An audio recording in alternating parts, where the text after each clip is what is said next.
All right, welcome into another edition of That's Deep. I'm Tommy Z, joined always by Johnny Bravo, breaking down UFC 309. Interesting card here. Looks like we lost Johnny. We've been having difficulty. He's been dropping in and out, so hopefully this isn't going to be a trend. Let's see if we can pause the recording for a second. All right, we're back. Quick little glitch, but I think we'll be good to go. Johnny's got everything reset on his end. Like I said, we're breaking down UFC 309. Last week's card was, it was solid. I was up like a unit and a half on the sheet, nothing special. This one, I don't know. This main event, I'm just kind of waiting for this one to be over. I'm not really looking forward to it. The card itself is actually pretty decent. It's got some weird fights, not a huge card, but what are your thoughts coming in? How you feeling? Yeah, I pretty much got crushed last weekend, so yeah, that pretty much sucked. A lot of stuff should have went our way that didn't. Yeah. So yeah, it is what it is. It happens. Yeah. Last week was one of those cards where with so much this card traffic. is. Go ahead. Yeah, it was just Prates 10 seconds if he would have got out of round one would have hit a nice number there. Yeah. Julian Robertson not getting the finish was rough. And then just a couple other spots. Like I should have been on Bolaños, but then I flip-flopped back and forth. I got on the other fucking dude's bum, Romeus. Got on him late. So, yeah, it is what it is. Yep. We move on. Wasn't a great card, but looks like we lost Johnny again. Hopefully, I'm going to keep rolling here. Hopefully, we can get him back in the mix. We might have to reschedule this though. If we're going to be dropping in and out. But the first fight on the card, I'll just jump into it, give you my thoughts if I can find. There it is. We've got a women's flyweight bout. We've got Veronica Hardy taking on Eduardo Mora. This is a pretty close competitive fight, I think. Hardy's slight underdog here. No. There's Johnny. He's back. Mora's the underdog here. Hardy's slight favorite. Pretty competitive fight here. Mora, I'd say the better grappler of the two. Hardy probably going to win on the feet. What are your thoughts here, Johnny? Yeah, that's an interesting one. I mean, ever since Hardy's come back from her little hiatus, got married to, got married, came back, worked, her Dan Hardy. Yeah, it slipped my mind. I was going to say Greg Hardy. Dan Hardy, she's made a lot of improvements in her game. I mean, she's looked good since coming back. The striking is crisp. She's fast. It's just good all around, But the problem that worries me is kind of her takedown defense. She kind of accepts bottom position and pretty much can't get up once she's taken down, which is kind of concerning. And Mora, she's moving up here. She's missed weight down below a few times since coming into the UFC. She's a big girl. I mean, I think she's still going to have a pretty decent size advantage on V here. Her game plan is going to be wanting to get the grappling going, pushing her up on the cage, shooting for double legs, trying to get it down. Now it's whether V could pretty much prevent the takedowns, keep it on the feet, because this girl is going to be on her the whole time. Her striking isn't very good at distance. I mean, she has some decent power, but she's going to want to be on V at all times. It's if she can get that separation and land combinations. I kind of flip-flopped on this one all week. I mean, I kind of leaned Mora early, and then I went back to V, and then it's kind of just I just think Mora's cardio is kind of questionable too, but Hardy doesn't have good cardio either. So it's like if she's preventing all these takedowns, is she going to have it in the third when Mora's kind of gassed? I don't know. This is a tough one. I'm going to lean Mora. I haven't made a bet, but I'm going to lean Mora here as much as I hate to say it because I'm a big Veronica Hardy fan. Yep. I'm right there with you. I'm in the same boat. I think Mora definitely has the grappling chops to get this fight to the ground, control on the ground. She's got a pretty good top game. Hardy is, she's a problem on the feet, and if she does stuff some takedowns, make it look ugly, fail takedowns late might look bad to the judges for Mora. So I could see Hardy winning this fight just based on optics late.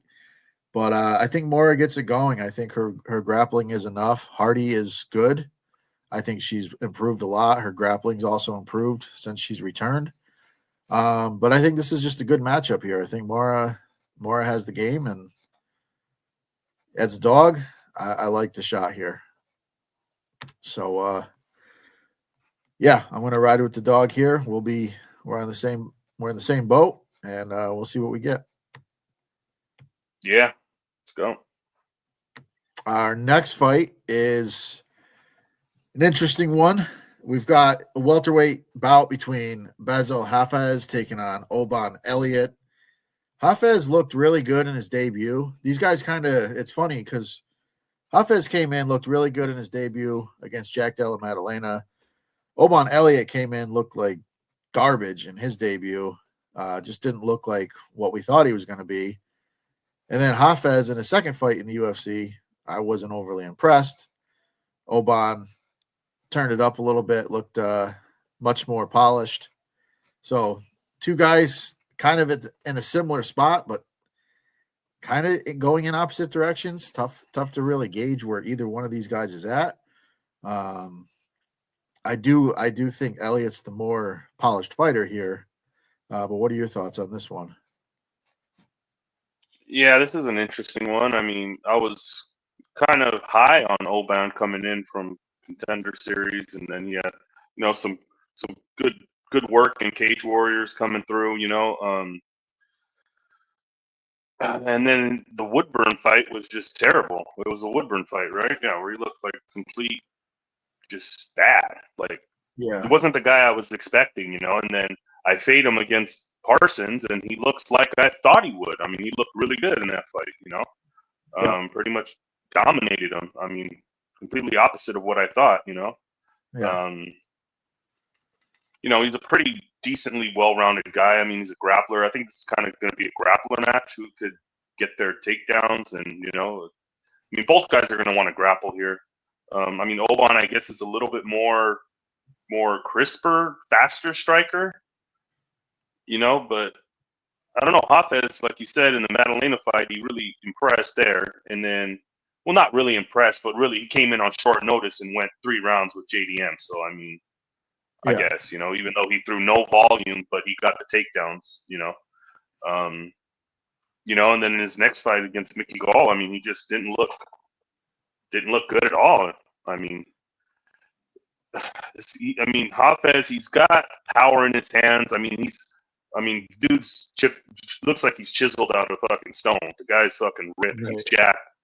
He's, the big guy. He's going to want to wrestle. Questionable cardio. That's the one thing. Kind of seems to slow down later in the fights. Even in Mickey Gall fight, he kind of slowed down there too. Even though it wasn't on short notice. So, yeah, I mean, Oban should be the favorite, but I think the price is kind of wide here. I think I could see Hafez winning the first round, just powering him down to the ground and holding him there. He's a good grappler. He's a strong guy. So I can kind of see him having success early and then kind of fading later in the fight where Oban can take over. Yeah, but I just don't like really the number on Oban. Probably Oban by decision, or maybe look live if he loses that first round. Then I think that would be a good spot to enter in at, probably. Yeah, it's Oban, but I don't know. I don't like the money line. Maybe a parlay piece, maybe by decision. But yeah. Yep, I agree. I haven't looked at the over-unders in this one, but Hafez, I mean, he did get rocked a couple times by Mickey Gall, which is, not a great sign. Juice to the over 2.5 minus 275. Yeah. So yeah, so you're looking at. I could see Elliott decision. Um, just being the better technical fighter over 3 rounds may get a little sketchy early, like you said, potential live spot. But yeah, I think Elliott's the play. I think it goes longer for sure, and that's the way to bet. I mean, I guess you could throw him in a parlay, but I could see Hafez just landing a bomb. Like Hafez throws bomb after bomb. That's why he gets tired. He throws heavy hands, and when he does grapple, he grapples hard. So I mean, he's definitely gonna empty the gas tank, and he does have some power. He could clip him. But yeah, I think Elliott. Go ahead. Yeah, and we've seen Elliott get cracked and knocked out before, so I mean, it wouldn't Right. surprise me either. Yeah. So, yeah, good fight to look at live. See how the first round goes. If it looks like Oban's just gonna kind of roll after a rough first round, that might be a good play. Or him by decision, I think, is also a solid play. All right, our next fight, speaking of Mickey Gall, is again in the welterweight division. We've got Mickey Gall taking on Ramiz Ramahai. Initially, I kind of thought fade Mickey Gall, but going back and watching the Hafez fight and watching some of his other fights, he hasn't had a great run, but he's not a bad fighter. Taking on Brahimaj here, who's got a very good grappling game, but if he doesn't get that grappling game going, he tends to be in trouble in these fights. So, very interesting matchup here. What are your thoughts on this one? Yeah, these are kind of two guys that I want to fade. Two guys that are definitely on the fade list. Brahimaj, I mean, he's pretty much round one sub or bust. I think majority of all his wins are by round one sub. So it's like this guy either subs you in the first round or just completely gasses because his cardio sucks. His striking sucks. I mean, he's very hittable. He's there to be hit. I don't think his takedowns aren't very good. I don't think his grappling is nothing to write home about. But I mean, he's got that sub game in him, just the guy that I don't really feel comfortable putting my money on. And, Mickey Gall is another guy. Kid came in early, fought CM Punk, had all that hype, fought Montel Jackson. I think it was Mont Jackson or whatever. Yeah, Mike Jackson. Yeah, Mike Jackson. Beat him. And then, it's like he just hasn't looked good in a lot of his fights. I mean, right here, I just think he's just probably the more cleaner striker here and he could probably, land some straight punches here on Brahimaj. I mean, he's very hittable. So, I don't know. Yeah. I think leaning Mickey Gall here to get the job done, I think he's just the more technically sound guy, I guess, if you want to say that more. But, I don't know. Brahimaj sucks. So, yeah, Mickey Gall. Yeah, I'm right there with you. Not a big Gall supporter, but he has looked better. His striking is pretty solid. He does have a little bit of power, and his grappling is actually good. So it's not like he's just gonna. If he gets taken down, he's in trouble. He does have pretty good grappling, good jiu-jitsu, so he can keep himself safe early if it gets to the ground. And then I think over the course of 3 rounds, he wins on the feet and just outpaces him. So yeah, I like Mickey Gall here. I'm not a huge Mickey Gall fan, but I do think he's the overall better fighter, and I think he should get it done. Which brings us to our next fight in the heavyweight division. We've got Marcin Tybura taking on Jonata Deniz. Deniz was supposed to fight Derek Lewis 2 cards ago, I believe. Derek Lewis had some kind of situation. I'm not exactly sure what happened. But Derek Lewis family issues or something. So Deniz, obviously he's in shape, ready to fight, taking on Tybura, who's been around the UFC for a while, pretty solid heavyweight. Denise, good kickboxer, good striking. I'm not entirely sold on him overall, but I think it's a pretty good competitive matchup here. What are your thoughts on this one? Yeah, this is an interesting one. Tybura coming in on short notice here. Denise, he's a kickboxer. He's going to want to keep this on the feet, striking. Terrible, terrible, terrible, terrible ground game. I mean, he looks like a fish out of water on the ground. So I would figure. I mean, Tybura, we already know what he's got. He's one of those middle of the road heavyweights. He'll beat the middle of the road lower guys, and he'll lose to the top guys. Got mean armbarred in his last fight, coming in here on short notice.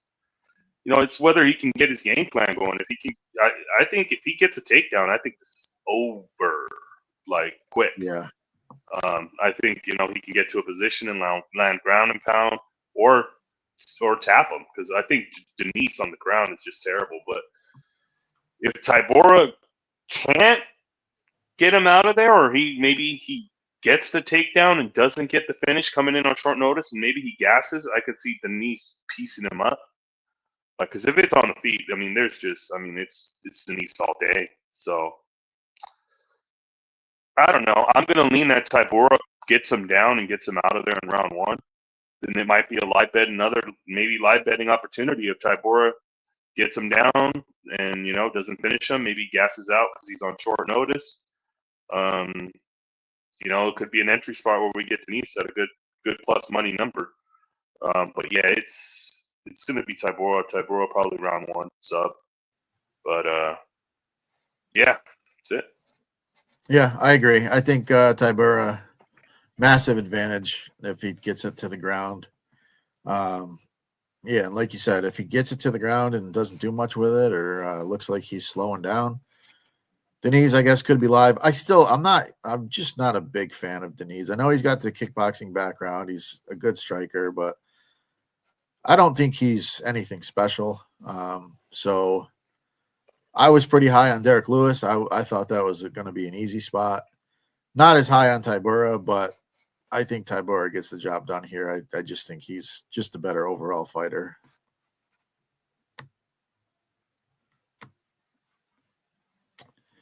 And our next fight is in the lightweight division. We've got David Onama taking on Roberto Romero. Romero is making his debut on short notice. Onama, a very good fighter, well-rounded, durable kid, good cardio, solid grappling. He can be taken down, but he does scramble well. I did not see odds for this fight. I'm assuming Onama's minus probably 1,000.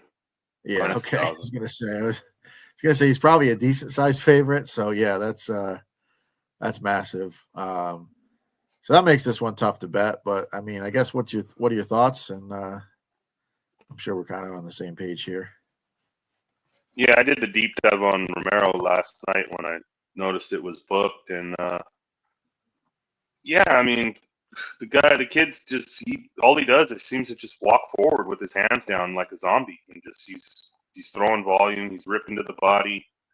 I mean, he's been cracked. He can get cracked, but I mean, he hasn't been finished. I mean, he's pretty durable. He's Mexican, so we're hard to knock out. He's got that chin.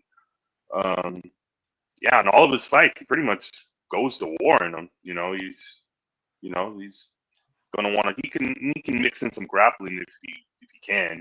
Push him up on the cage and maybe land a takedown. But yeah, I mean, he's just real hittable. He walks with his hands down, and I think against Onama, that's going to be a bad recipe there. Because I mean, Onama, he can crack on the feet. He's got power. He's not coming in on short notice. He had a fight book, so he knew he was fighting here. Yeah, I mean, Onama's pretty much good everywhere. I mean, I like the guy. I mean, I've backed him before. I mean, it's kind of hard to get on him here at minus 1,000, but I think this is probably similar to the Zaleski fight. I mean, I think this is just like maybe Onama round one, round two. I think round one Onama probably starches him because I mean he's got power, and the way this kid fights, he just walks forward with his hands down. I could just see Onama just lacing him and putting him to bed early. Yeah, but he is durable. He has right. Yeah, Onama's got a lot of power. Yeah, but this kid is durable though. he has taken a punch. So I mean, yeah. And sometimes you see with these debuting fighters, like for some reason they can take a beating, and so yeah, interesting one. I think Onama probably gets him out of there at some point. He's looked very good. He's fought some really tough guys, and there's levels to this, and you're taking a fight on short notice against a guy who's ready to fight in Onama. So yeah, I think Onama probably gets him out of there, but it's going to be fun. The kid's going to come forward and make it an interesting fight for sure. But yeah, yeah, Onama. I guess I'll try to get on an early finish type bet, but if I can't, I don't know. Might be just it's gonna a be fade spot. juice. Yeah, it's tough. It's a tough fight here. So I'm hoping I can get the 1 or 2 like I did with Zaleski last week. I got 1 or 2 at minus 115. That was yeah, you get something like nice that. one. That'd be ideal. Yeah, yeah. But we will move on to our next fight, which is I like this one here. We've got Jim Miller taking on Damon Jackson. This is a lightweight bout. Jackson moving up, and I don't know if that's going to make a huge difference. He was kind of a bigger featherweight, so probably a little easier weight cut for him. But yeah, I mean, both guys took a bit of a beating in their last fight. Jim Miller's been, kind of around that top 15, top 10 for I don't know, 15 years now. Jackson, very skilled, dangerous on the ground. Miller is the slight underdog here. What are your thoughts on this one? Yeah, I don't know what to think of this one. I mean, pretty much two guys. I mean, Jimmy Miller's been doing it for a long time. I mean, just fought at UFC 300. He got absolutely just drubbed in that one. I don't know. It's getting up there. Is this his retirement fight? Is he going to call it a day here in Madison Square Garden? Is this his last fight? I mean, I don't know if you've seen anything, but I don't know. This would be a way for him to go out here in New York. Yeah, but I don't know how much he's got left. I mean, he's got good striking. He can land some big power. I mean, he's got decent grappling. But I mean, Damon Jackson's also another guy that like I don't really trust. I mean, the chin's questionable, the cardio's questionable. He can be cracked. We've seen him get starched before. I mean, he's kind of unorthodox on the feet. Like the striking isn't very good. He's going to want to get it down to the ground and implement his wrestling. I think will be the game plan here for him. But I don't know. I kind of see Miller catching him with something early and putting him away. But it's a tough one to bet. I don't know. I'm not sure where I'll go here, but I'm leaning Jim Miller at the dog money. I don't like land juice on Jackson, so probably dog or pass. Yep, that's 100% for me. Jim Miller money line. I do think he's live for a KO. He does have some pretty legit power. We've seen it in the past few years. He's knocked a few guys out. Jackson, he might be able to take a little bit of a better punch at lightweight, not cutting as much weight. But, he's still been dropped on multiple occasions. Jim Miller has power. Jim Miller is a good grappler, too. So if it gets into the grappling game, Jim Miller is live on the ground as well. He's very strong.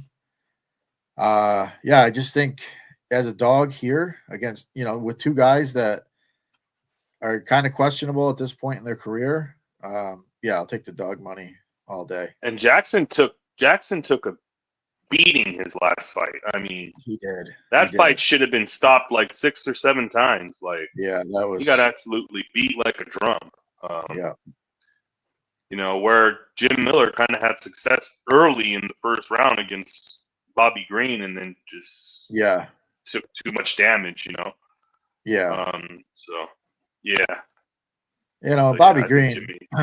Bobby Green's a nasty striker too, so it's not. There's no shame in that one. Yeah. So I'll take a bounce back spot here for Jim Miller as a dog. That'll bring us to our next fight, and my thoughts on this one are different than I was expecting. Got a middleweight bout between Chris Weidman and Eric Anders. Chris Weidman coming off a win over Bruno Silva. I said I'm not going to be fooled by that performance because Bruno Silva looked like garbage. But you look at Eric Anders, and I mean, he got dropped by Jamie Pickett in his last fight, so he's not very good either, and he's kind of a washed guy who never really made it to the top. So you got two guys pretty washed. I mean, I'm leaning Weidman in this one. What are your thoughts on this one? This is a terrible fight, is my thoughts. I mean, Eric Anders, I mean, the guy throws no volume. He's going to want to cage push you up on the cage, hold you there, throw little pot shots. I mean, the guy lands absolutely no volume. I mean, he's just, I mean, like, this guy's not very good. I mean, I've had confidence in him before, and he's just always let me down or gave you a scare. You know, you fucking, I don't know. This guy, I think, is just not very good. And then you got Weidman coming in here, 40 years old. You know, we all thought he's done. Horrible, terrible chin. Comes back. You know, Tavares beats him like a drum, has him walking on one leg, you know, and couldn't finish him. That's Brad Tavares. You know, he's never going to get a finish. And then the next fight, I mean, he eye pokes his way to a technical decision. I mean, the guy just wouldn't stop eye poking Bruno Silva. And I think Bruno Silva is pretty bad. But, I mean, I say Weidman won by eye poke KO, pretty much. Yeah. You know, it's just, I don't know where to go with this fight. I think both guys aren't good. But I guess maybe Weidman at home in New York, maybe gets a win here. And also, he rides off into the sunset here. But I don't know. This guy's probably going to keep fighting if he wins. So who knows? Yeah, I guess I lean Weidman. But yeah, this is a tough one to bet. Yeah, I mean, looking at it, when you compare the two, like Weidman, despite the eye pokes and all that, he did still seem to have a little bit of pop. His combinations when he threw strikes were decent. When you watch Eric Anders, you'd think he's the 40-year-old. He just looks so slow. And getting dropped by Jamie Pickett, man, like you want to talk about guys low on the totem pole. Jamie Pickett's there to be beat. I mean, he's on like a 7-fight losing streak. And Anders just looked so sluggish. He was stronger than Jamie Pickett, and he was able to get the grappling going, but he's never going to be a better wrestler than Chris Weidman. I mean, no matter what, Chris Weidman's always a better wrestler. So if the game plan is to press him up against the cage, Weidman's winning that fight every day of the week.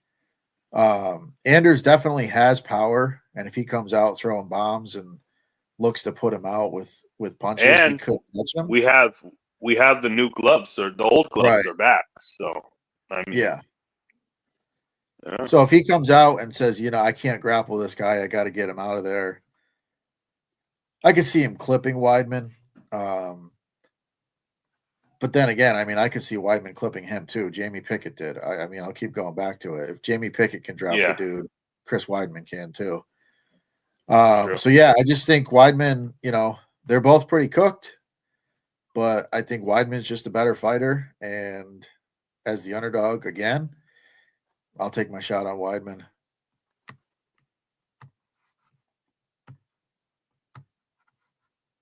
All right, our next fight is in the bantamweight division. This is a good one here. We got Jonathan Martinez taking on Marcus McGee. McGee has come in. He's looked very good. He's just kind of running through guys. This is obviously the biggest step up for him. Martinez was on a nice run, and then he ran into Jose Aldo and Rio. He put up a decent performance, but Aldo was just a step ahead the whole time and just kind of, you know, leveled up in that fight. So I guess we'll see what Martinez is about in his comeback here. And is McGee the guy that he's looked like so far against some lower level guys. What are your thoughts on this one? Yeah, this is a good one. I'm looking forward to this one. Yeah, another one where I flip flop back and forth all week. I mean, initially I'm thinking, okay, Martinez. I mean, was on a good run, looked really good against great competition. Came in against the legend in Rio and just completely froze and just didn't forgot how to fight his game plan. Yeah. I was on him in that fight. I thought, and he just didn't do anything. It was pretty bad performance. If you ask me, it wasn't good at all. Got beat like a drum. But I mean, it's Aldo in Rio, so how much can you really hold that against them? I mean, Right. you're fighting probably one of your idols coming up in the hometown, and it's like you're gonna freeze up. I don't know. And McGee has looked like really good. He's since coming in. I mean, the striking's good, the wrestling's good. I mean, he's all around just a good fighter, finishing guys, knocking guys out. Um, yeah, he's looked really good. And this comes down to if I don't know. I could see McGee getting some takedowns here and mixing in the grappling here. To kind of neutralize Martinez's leg kicks, because Martinez is going to want to throw those leg kicks. So, I mean, I could see McGee going to the grappling and kind of closing the space so he can't get those leg kicks going. And I think that's probably Martinez's biggest weapon are his leg kicks. We've seen him finish guys with those leg kicks. So Yeah. I don't know. He could do that here, and I mean, if he gets the leg kicks going, like he can put McGee in some trouble. But I just think McGee is just. I mean, he's probably the better all-around guy. I think he can mix in the grappling. I landed on McGee. I flip-flopped last minute and went with McGee. So yeah, the pick for me is McGee, probably by decision or knockout. Yeah. I mean, I've been flip flopping all week myself. Tough to go against McGee. Tough to go against Martinez as well. I'm leaning Martinez just for the strength of schedule. But like it's a really tough fight. And like you said, McGee does have strong wrestling. If he does land some takedowns and it is back and forth on the feet, I can see McGee getting this one. So officially, as we record this, my pick is Martinez. But yeah, I think this is one that I may be just more interested in watching than actually putting my money on because I like both guys. I think they're both good. And McGee so far, he's just proven, he got to the UFC a little bit late, and he's proven that he belongs. So it's a good fight, competitive fight. Officially, we'll be on opposite ends here, but yeah, I don't mind the McGee pick at all. I think it's a really close I don't fight. mind. I don't mind the Martinez pick because I mean I Right, could see him winning exactly. too. So I mean, yeah, Well, we'll see. We'll see. I'll make my final decision after when I write up the game plan. See if anything changes. But as of right now, I'm going to roll with Martinez, and yeah, good fight, fun fight. We'll go from there. yep. All right, our next fight is in the lightweight division. We have another massive favorite here, Mauricio Ruffy taking on James Yontop. Ruffy is I think minus 800 favorite last time I saw. Yeah, I mean, fighting nerds, those guys have been dominating.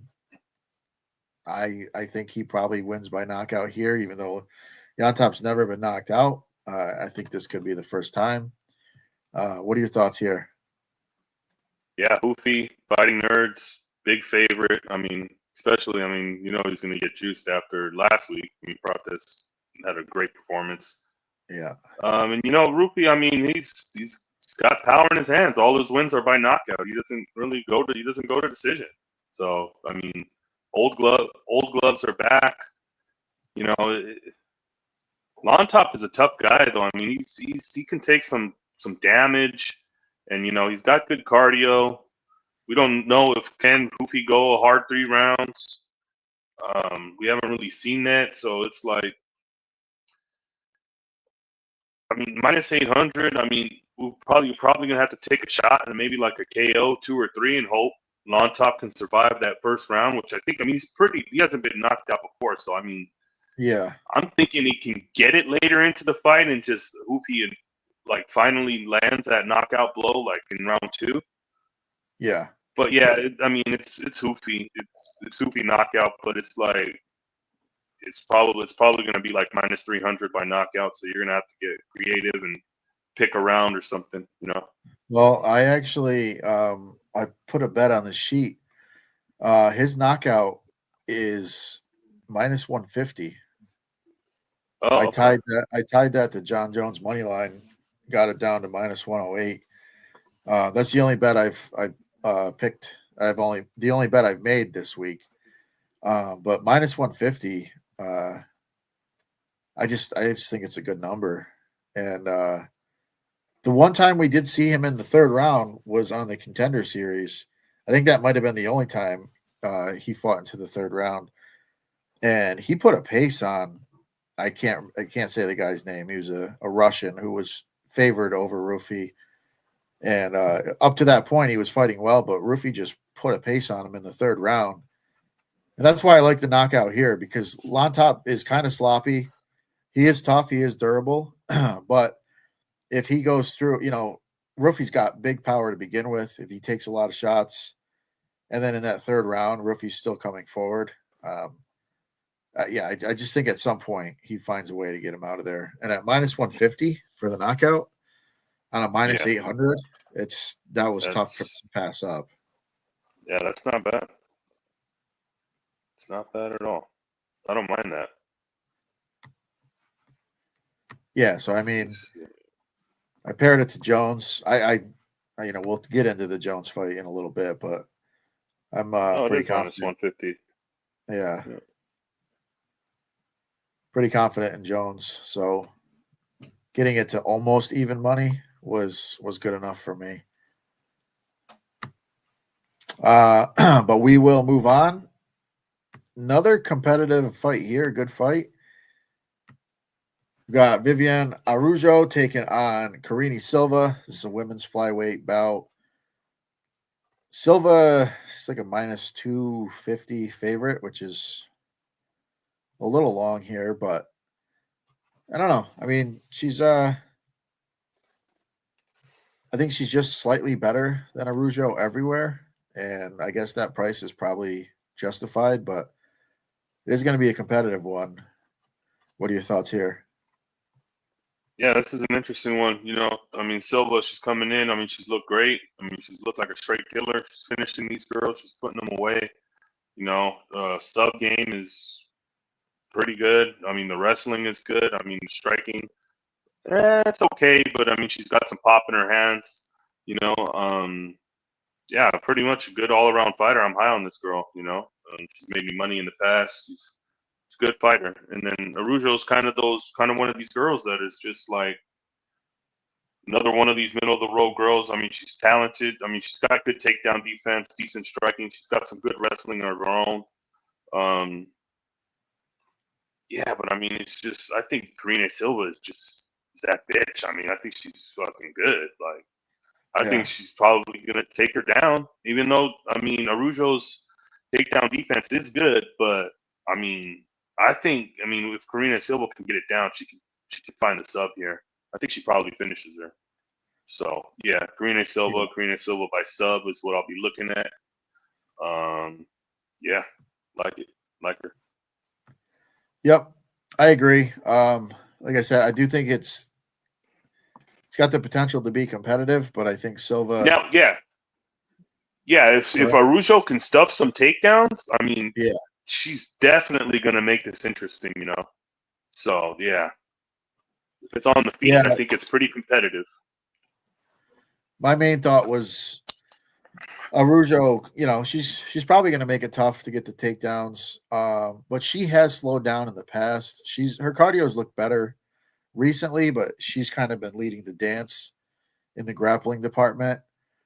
I think she could end up slowing as she's the one that's defending takedowns and maybe possibly, getting taken down at some point. And then when Silva does get takedowns, her ground and pound game is good. She works, she transitions very well. Her submission game is good. So it could definitely be competitive. And if it stays on the feet, then it's more competitive, I think. But yeah, I think Silva just kind of outworks her. She does have very good takedowns. She averages like 3 a fight. Um, so I think she will win that takedown battle at some point. And I think cardio wise, she's probably just got not a huge edge in cardio, but I think she'd have the edge overall. So yeah, I think it's a good fight. But I think Silva's just a little bit better overall, and she gets it done. Yep. Our next fight is on paper another blowout. We've got a minus 1100 Bo Nickel taking on Paul Craig, guy who I have backed many times. Not sure I am going to be able to get there this time. He has not looked good at middleweight. He's got one win. Bo Nickel, he's still got a lot to prove, but I guess there's definitely some risk with Paul Craig on the ground. Bo Nickel obviously is going to want to wrestle, but usually that high level wrestling negates the submission game. So that's why Bo Nickel's a massive favorite here. But what are your thoughts? Yeah, we got the young phenom versus the bear Jew, the old vet. And finally, Nichols, they're trying to give him these names, but these guys are kind of at the tail. Craig's at the kind of the tail end of his career. He's taken a lot of damage. His striking is not very good. It's pretty much he's just a BJJ guy now. He's a guy that's going to probably want to, like, if he falls to his back, he's going to lay there and wait for Nickel to get into his guard. That's pretty much where he's at as a fighter right now. The chin is just gone, I think, just completely gone. Yeah, and I don't even think Nickel has to wrestle here or would want to wrestle. I think if he could just keep it on the feet and just use his striking, I could kind of see similar to the Kyle Bahail fight where Kyle wasn't even trying to like grapple. And Kyle's Yeah, not that's true. the best striker, but he's good. He's a good striker, but that's not really his game. And Right. he just stood with Paul Craig and put him to bed. Yeah, I can definitely see Nickel catching him here on the chin. The knockout was like minus 175, so the books are onto it. Yeah. So I don't know. Maybe can Craig get out of the first round and you can maybe catch a Nickel round 2, round 3? Maybe. I could see Craig kind of surviving, kind of like Brundage did. But Yeah. it's just that chin is just, I don't know. It could be just, if he gets on top, even if he hurts him, drops him, gets on top on some big ground and pound, it could be over pretty quickly here. Yeah.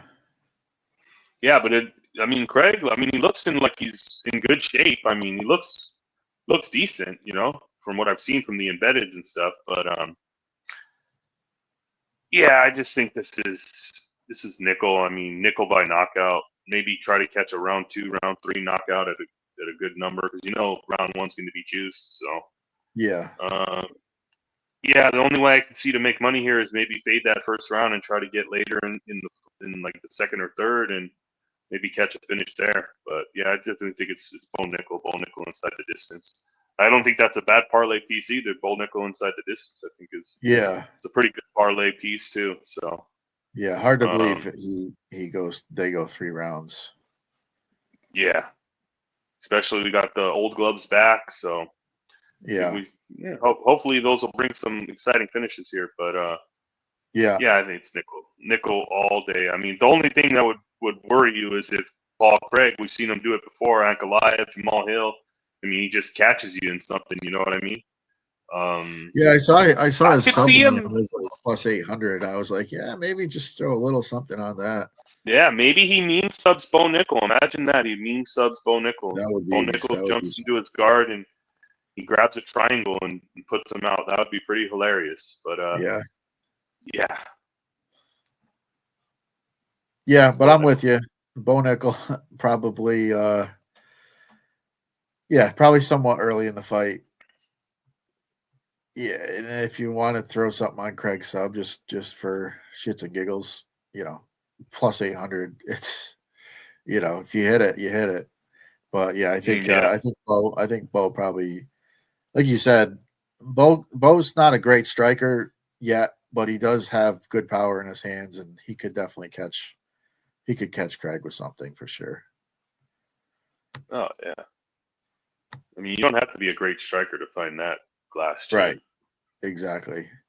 He's just not looked good at 85. He had the one win over Muniz, and basically Muniz gassed out, and he was able to get him out of there.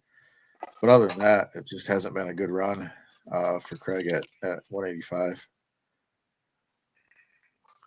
But we'll move on here. We've got a rematch from a fight we saw 3 years ago. Charles Oliveira taking on Michael Chandler. We saw them fight for the lightweight title. It was an interesting fight back then. Chandler had Oliveira rocked at one point, but Charles did what he does and just survived and put it on Chandler in that one. Chandler's been off for 2 years waiting for Conor McGregor. So we'll see how that goes. But yeah, what are your thoughts? What are your thoughts on this one? Yeah, I think this is the people's main event. I think this is the fight. This is the fight everybody wants to see. I mean, you got two Yeah, exciting guys. I mean, Michael Chandler's never in a boring fight. All action guy. You know, decent striking, good pop in his hands, good wrestling. We know what we're getting with this guy. But the thing is, he hasn't fought in 2 years. Sitting on the sidelines for 2 years waiting for that Conor McGregor fight, and it never happened. Now you're coming back here to fight Charlie Olives. Olives, I mean, last fight, Sarukian. I mean, if Sarukian doesn't wiggle his shorts off, then he probably subs him there, and Oliveira's probably fighting Makachev for the title. Um, yeah, and we've seen.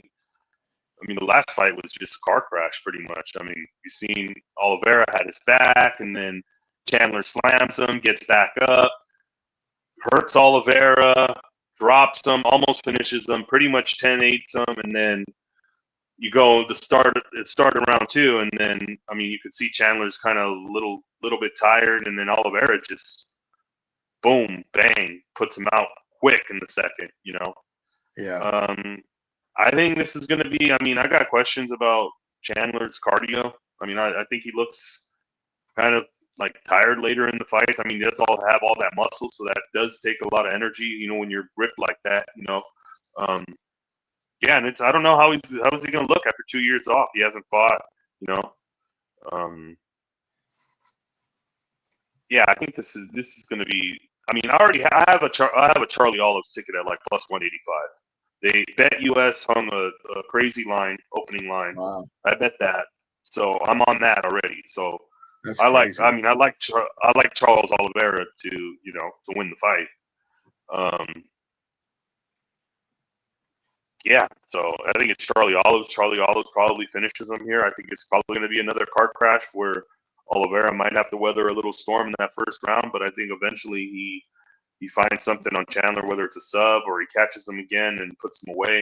I think Olives gets the job done, and yeah, Yeah, I agree.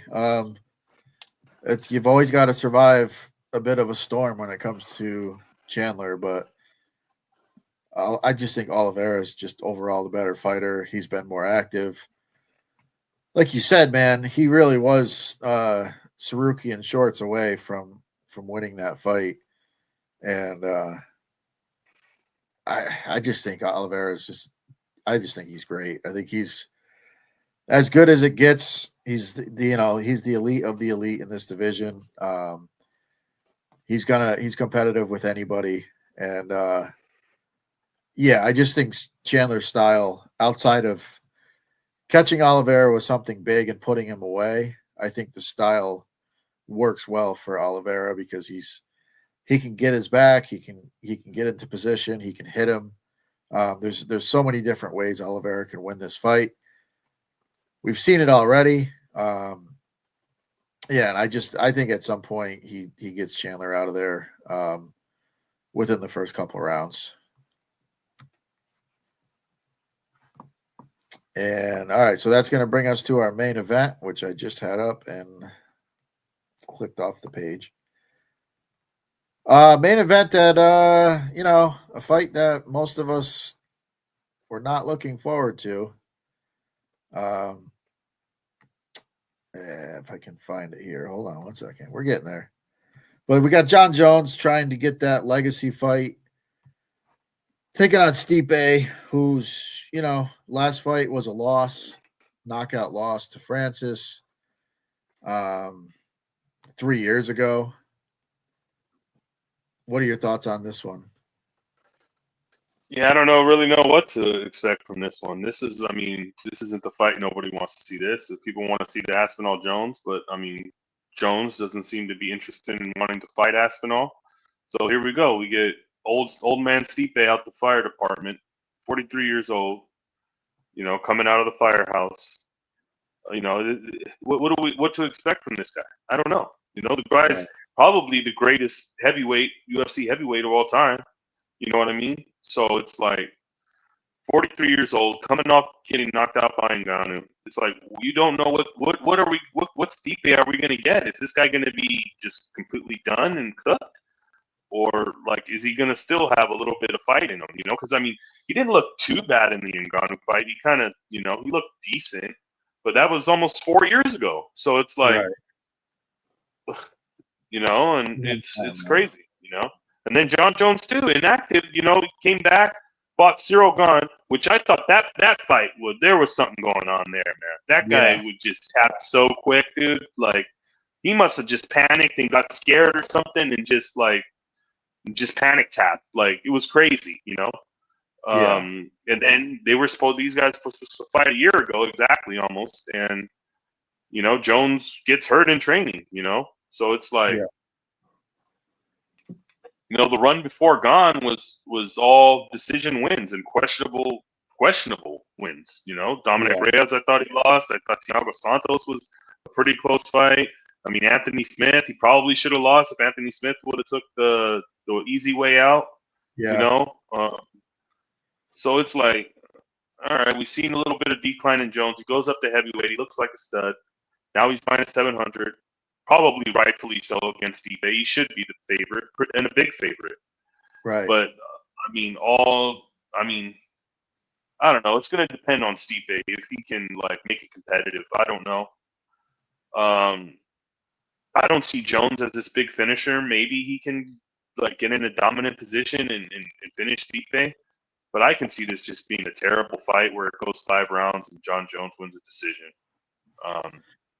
Yeah, I'm leaning that Jon Jones decision. It's like 5-1. I thought I seen. Yeah, I'm liking that a lot because I don't know. But if Stipe is completely washed and just has nothing left, then that bet could go down in flames and you can finish him early. But right now I'm probably Jones in over 2.5. I think it gets later into the fight. Yeah, I'm with you there. That was one thing that I thought kind of made it interesting because Stipe historically, if you put him out cold, you get him out of there. But DC in the second fight was putting it on him, was just dominating him. And then he weathered that storm, came back, started landing the big body shots, and then got DC out of there. And then he beat DC over 5 rounds in the last time they fought. So Stipe is a very skilled fighter. If this fight happened 3 years ago, I would be much more interesting to me. But yeah, coming off the big knockout, you don't know. He's been knocked out 3 times now. Jones doesn't have true knockout power. It's just not part of his game. Yeah, who's Jones knocking out? Like, who is he finishing like that? Like if he catches a big kick, head kick or a big knee, something like that. That's kind of how he's historically gotten his knockouts. But he's got a live sub game. Stipe is, been caught in subs. He's not a guy that gets subbed, but he has been in bad spots. So, I could see it going long. If Stipe's got anything left in the tank and his durability's there, Jones can just point fight for 5 rounds, and I could easily see it going. That. Yeah, 100%. And you know what I like? What's that? I like John Jones by submission or decision plus 115. That's cool. I like that. Because I don't see him knocking out Stipe on the feet like that. The only way I see him doing it is maybe he gets in a dominant position and lands a bunch of ground and pound. Gets the mount or something, but yeah, but I don't really see a knockout. I don't know why the knockout is so juiced. I don't know. Maybe he just hits Stipe once and folds him, and I'm like an idiot. But yeah, that's the problem. That could happen. Yeah, Stipe's just cooked and he gets clipped. Like barely grazed and goes to sleep. Right. Yeah. But I don't mind that shot. I mean, Jones' submission game is way better than his knockout game. That's for sure. Yeah.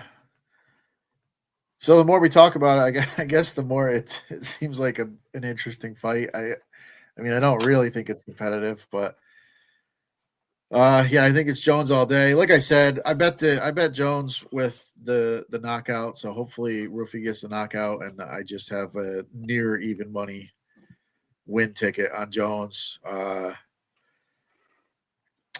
then we see what happens. But overall, I just think this is a ridiculous fight that shouldn't happen. I want to see the Tom Aspinall fight. But it is what it is. We're here. It's MSG. They're going to put on a show. It's going to be fun, and we're gonna watch. So yeah, and also too, he's got Ryan Gordon in his corner too. So that sub game might be, yeah. So that's another thing I like. I like that subber. I like that subber decision at plus 150. Yeah, I like it. I like it, man. Plus money. Yeah. Yeah, it's worth the shot for sure. I mean, Jones is massive. He's probably gonna be the bigger guy in there. Yeah. And he is limbs. He's got a good submission game. Yeah, and I mean, I guess the fear would be John just getting a good position and just landing big elbows. Yeah, but sometimes we got to take those chances. I think that's a good spot for sure. But that's it. I don't think we can talk too much more about that fight. I will have the game plan out Friday evening. And as always, we're going to have live shows most of the day on Saturday. We've got the NFL, obviously, which is always a moneymaker for us. The NASCAR season is over, so we will no more NASCAR. But that's it. I guess, Johnny, if you got anything else, let us know. If not, join nukethehouse.com and let's win some money. No, good luck with your bet. See you guys this weekend. Let's make some money. Jake Paul, Mike Tyson, Friday night. Let's go. Forgot about that. All right, guys. With that said, as always, good luck this weekend, and we'll see you on the lives.